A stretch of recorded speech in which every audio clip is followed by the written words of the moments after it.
Of the 6 Infinity Stones, the Soul Stone is arguably the trickiest to wrap your head around. Of particular concern is the question of what happens to the stone if it's returned to the place from which it was taken. Thankfully, the writers of Avengers Endgame have come forward to explain exactly what happened to the Soul Stone in the film.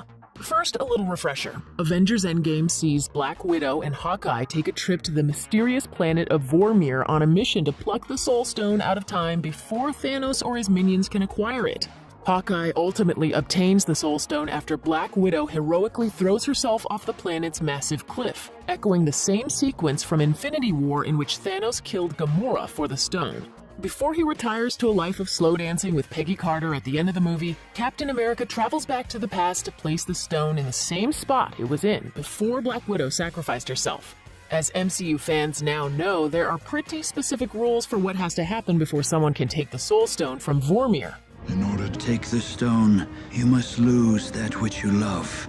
A soul for a soul. After Infinity War and Endgame, we've seen that part of the process go down twice, but we've never before seen anyone try to put that Soul Stone back. How did Cap successfully return the Soul Stone?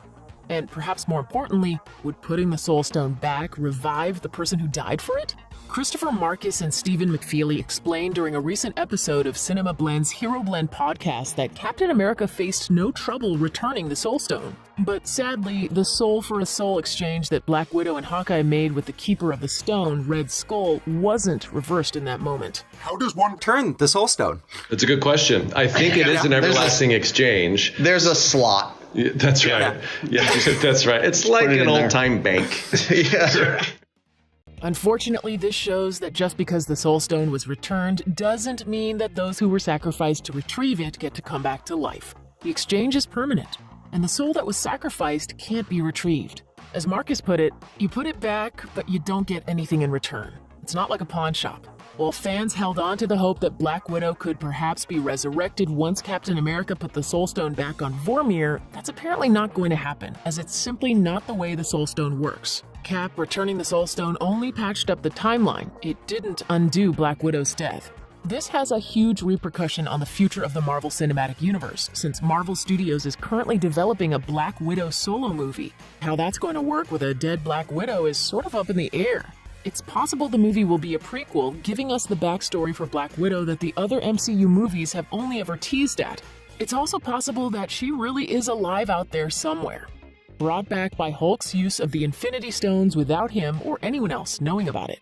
It's also possible that the movie will focus on an entirely different Black Widow. At this point, we just don't know. While Marvel has kept quiet about the film, there have been some clues as to when Black Widow's solo adventure might be set. Past reports pin the film as being a period piece set partially in Natasha Romanoff's younger years working with the KGB and then jumping forward to 15 years after the fall of the KGB.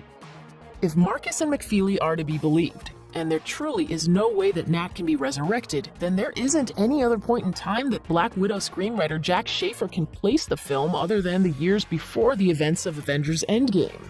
Losing Black Widow in Avengers Endgame was a painful experience, and though she may never come back to life in the present day to join the Avengers who lived through the film, it looks like the super spy is all set to make at least one more appearance on the big screen before fans say goodbye.